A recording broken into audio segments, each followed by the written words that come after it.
students, today we'll continue with the hydrides of the 15th group. In the previous lecture, we discussed many properties of the hydrides of the 15th group like their thermal stability, their basic character, the bond angle. Okay. So first again we'll see what are the hydrides of 15th group. So 15th group is nitrogen, phosphorus, arsenic, antimony and bismuth. And these are the hydrides.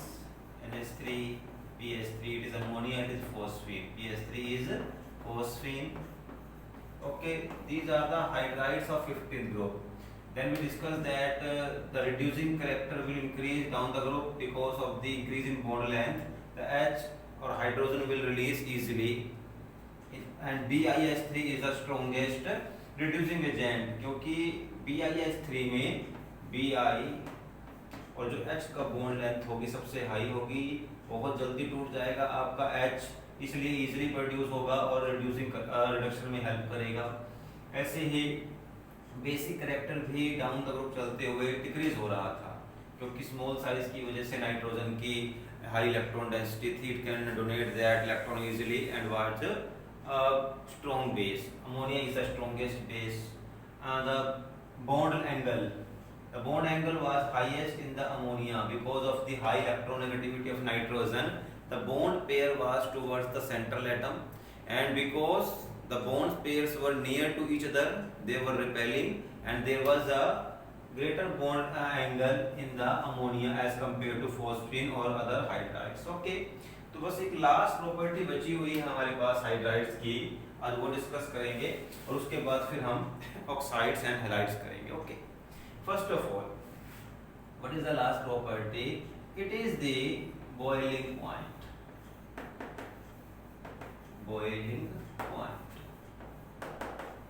And ये property थोड़ा सा बाकी property के trend से इस property का trend अलग रहेगा।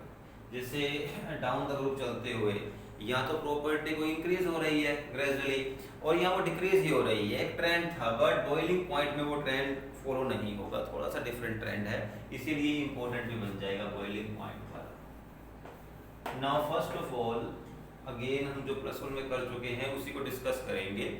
What is boiling and on which factors it depend on.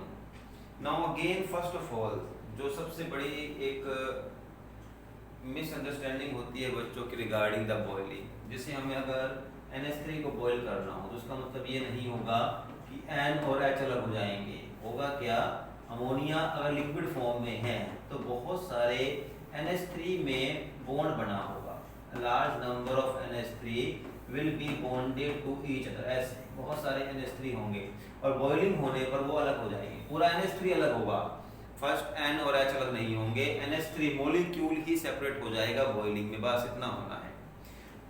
उसके बाद बॉइलिंग पॉइंट 2 फैक्टर्स पर डिपेंड करता है।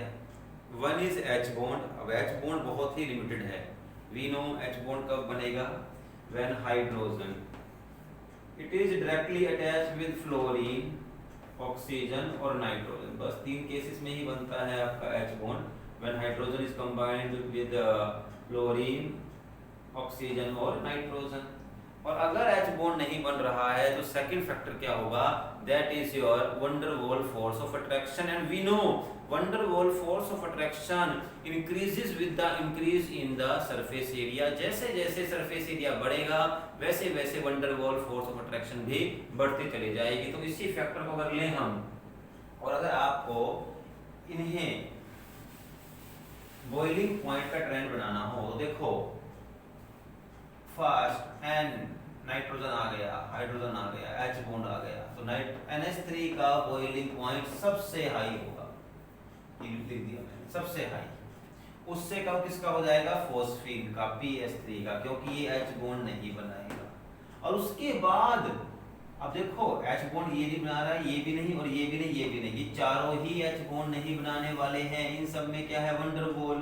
बट अब वंडर वॉल में क्या होगा, वंडर वॉल इंक्रीज होगा while moving down the group because of the increase in size, that's why अब ट्रेंड आपका ये हो जाएगा, AsH3 से ज्यादा Sb antimony hydride and last में बिस्मथ हाइड्राइड। ये ट्रेंड बन जाएगा।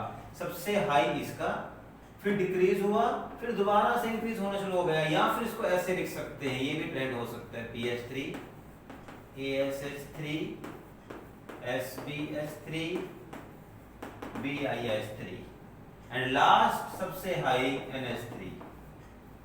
ये भी ट्रेंड हो सकता है। तो यहाँ पर इंक्रीज डिक्रीज दोनों शो कर रहा है, बट फिर हमने क्या किया, पहले यहाँ से यहाँ गए और फिर सबसे लास्ट में वो लिखा है।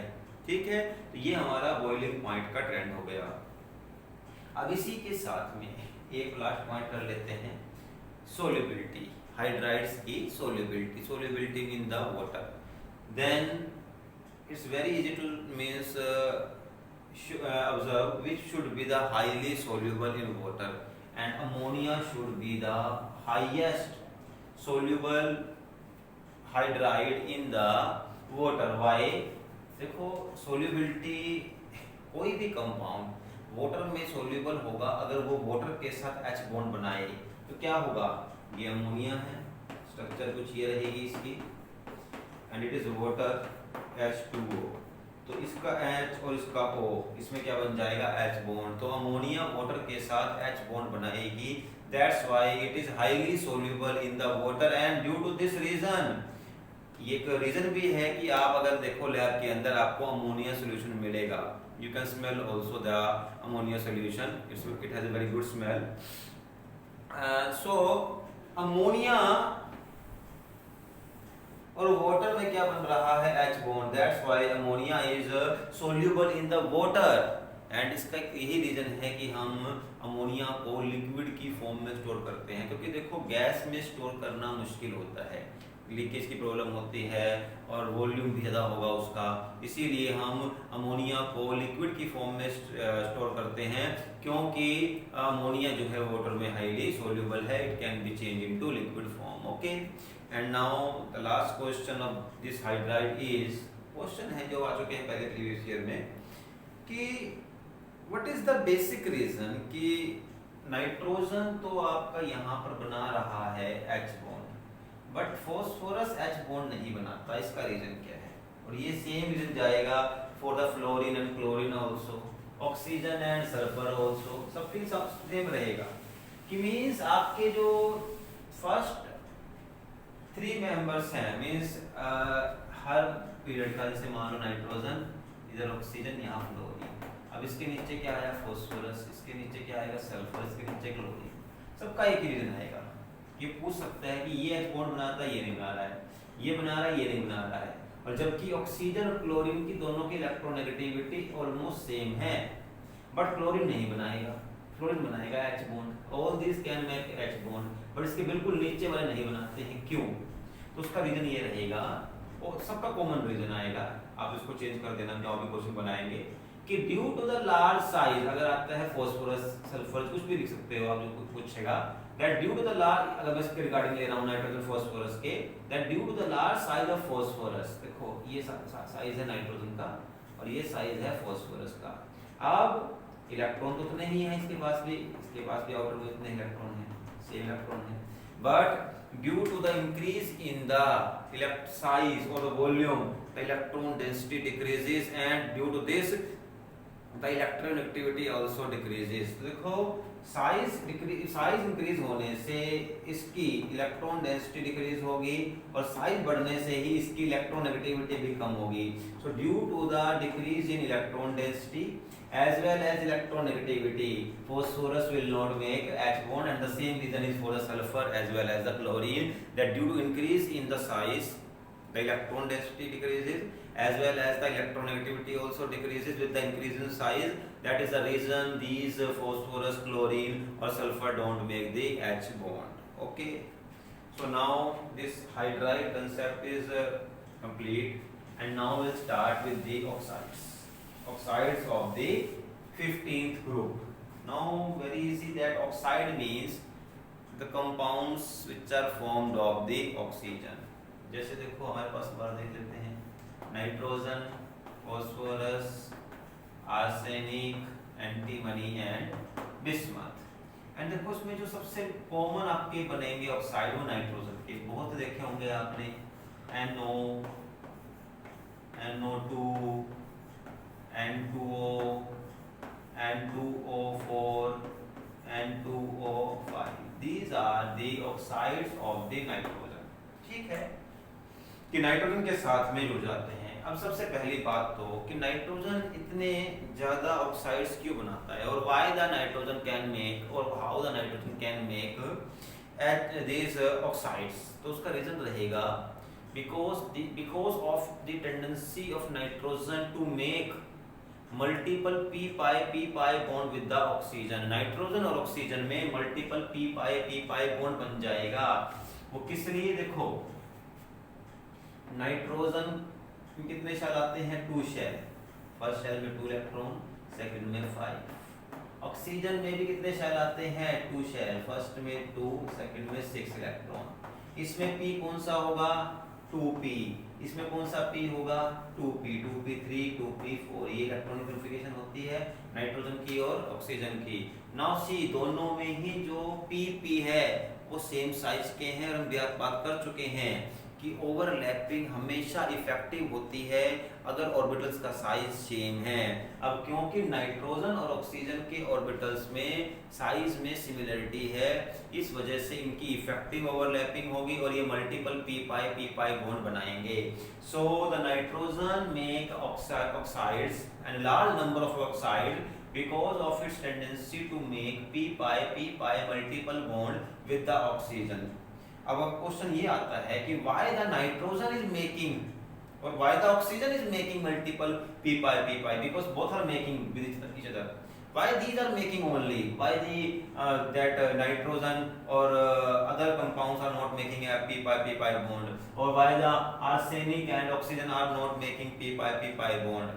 तो उसका रीजन जाएगा कि due to the difference in the size of the p orbitals, effective overlapping is not possible, that's why they don't make the oxides। ठीक है, तो यहाँ पर इसका आंसर ये रहेगा कि ऑक्साइड क्यों बन रहे हैं, क्योंकि वहां पर मल्टीपल p pi बॉन्डिंग है। क्योंकि देखो रीजन क्या होता है, जैसे नाइट्रोजन है, ठीक, आप ऐसे ले सकते हो। अब ऑक्सीजन की सबसे बड़ी टेंडेंसी क्या होती है कि उसको डबल बॉन्ड बनाना पड़ेगा। अगर वो सिंगल बॉन्ड बनाएगा तो स्टेबल ही नहीं होगा, और डबल बॉन्ड बनाने के लिए उसको p pi मल्टीपल बॉन्ड बनाना ही पड़ेगा। Without the formation of multiple p pi bond आपका जो ऑक्साइड है वो नहीं बनेगा। तो ऑक्साइड के बनने के ऑक्सीजन को 2 बॉन्ड बनाने हैं अपनी वैलेंसी पूरी करने के लिए। ऑक्सीजन ऑलवेज मेक 2 बॉन्ड्स, ठीक है। तो इसलिए फर्स्ट बॉन्ड तो सिग्मा होगा एंड सेकंड बॉन्ड पाई होगा, जो हम कर चुके हैं +1 में भी। तो इसीलिए because nitrogen and oxygen both can multiple p pi bond, that's why they form the oxides। ठीक है, अब देखो यहाँ पर एक बहुत इंपॉर्टेंट क्वेश्चन है, और ये बहुत बार आ चुका है एग्जाम में, और मे बी कि नेक्स्ट ईयर ऑल्सो आ जाए, क्योंकि थोड़ा सा बस घुमा फिरा के आता है। और कभी इसका ट्रेंड पूछ लेते हैं, कभी इसका रीजन पूछ लेते हैं, हो सकता है एमसीक्यू में भी आ जाए क्वेश्चन ये वाला कि acidic strength of the oxides.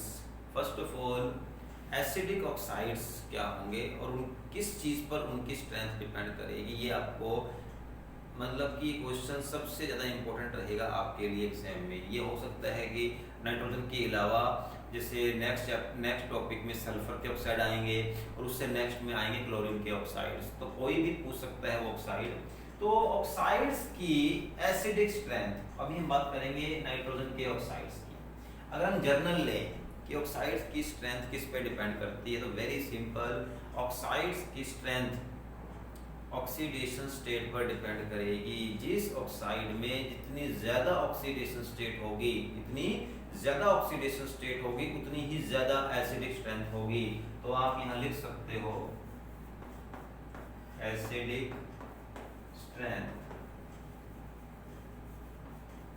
Of oxides is directly proportional to the oxidation state। OX means oxidation state।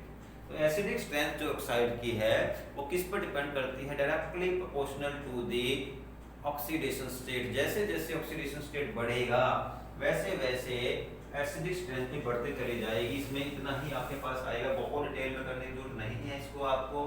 अब जैसे हमारे पास ये ऑक्साइड्स हो गए NO, N2O, NO2 and N2O5।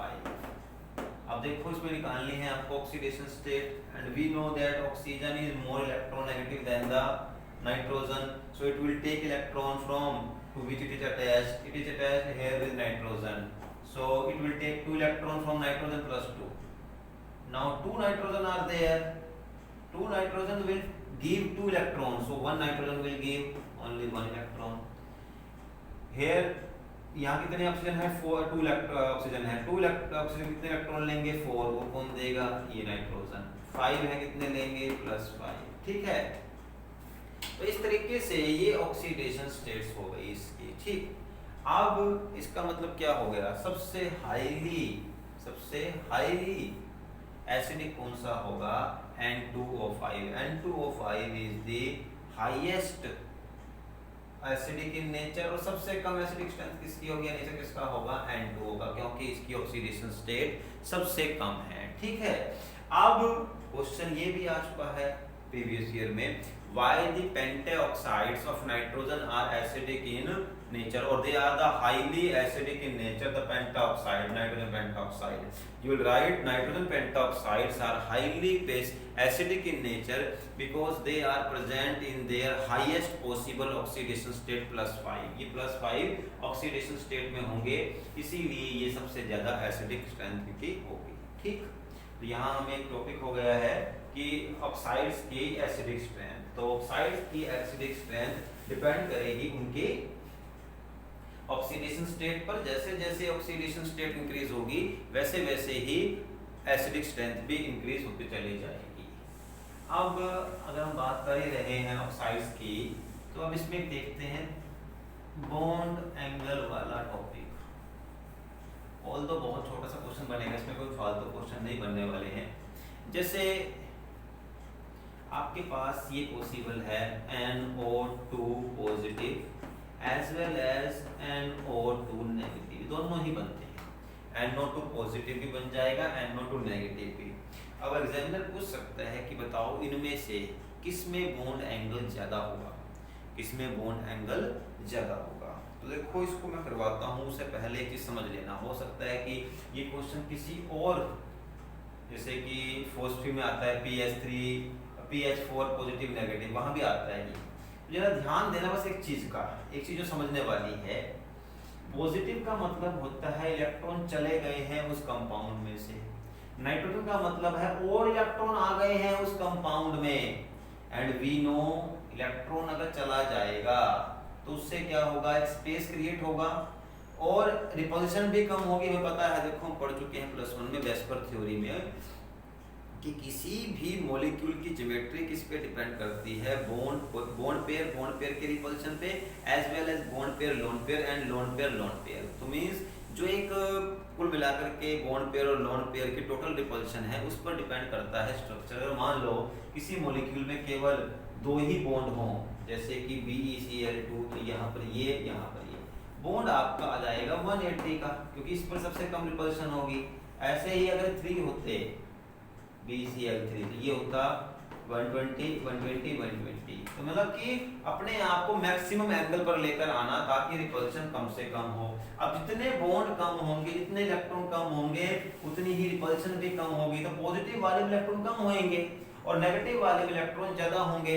तो सिंपल सी बात हो गई कि यहाँ समझ तो आ गया हमें कि बॉन्ड एंगल इसमें ज्यादा होना चाहिए। ऑल्दो कैसे बनाना है क्वेश्चन को देखते हैं, बट सबसे पहली चीज, अगर पॉजिटिव चार्ज आया हुआ है इसका मतलब इलेक्ट्रॉन्स कम है तो रिपल्शन भी कम होगी और बॉन्ड एंगल ज्यादा होगा। बट यहाँ थोड़ा सा आपको एक टेक्निकली यूज करना है लैंग्वेज को। देखो अगर बात करूँ नाइट्रोजन की तो इस तरीके से होता है NO2 ये, और एक्चुअल में ये होता है आपके पास यहाँ पर कोवलेंट कोऑर्डिनेट बॉन्ड, दोनों इलेक्ट्रॉन इस नाइट्रोजन के होते हैं। तो 1 2 3 4 और एक इलेक्ट्रॉन यहाँ पड़ा हुआ है इस तरीके से। इसीलिए बोलते हैं कि NO2 के पास एक ओड इलेक्ट्रॉन होता है। ओड इलेक्ट्रॉन देखो ये 2 इलेक्ट्रॉन जो इस बॉन्ड के दोनों इलेक्ट्रॉन है वो नाइट्रोजन के आ गए, 2 and 2 4 and 1 ये 5 ओड इलेक्ट्रॉन। अब अगर ये इलेक्ट्रॉन भी लूज कर दे तो तो क्या हो जाएगा, ये बन जाएगा NO2 पॉजिटिव, बॉन्ड 2 ही है।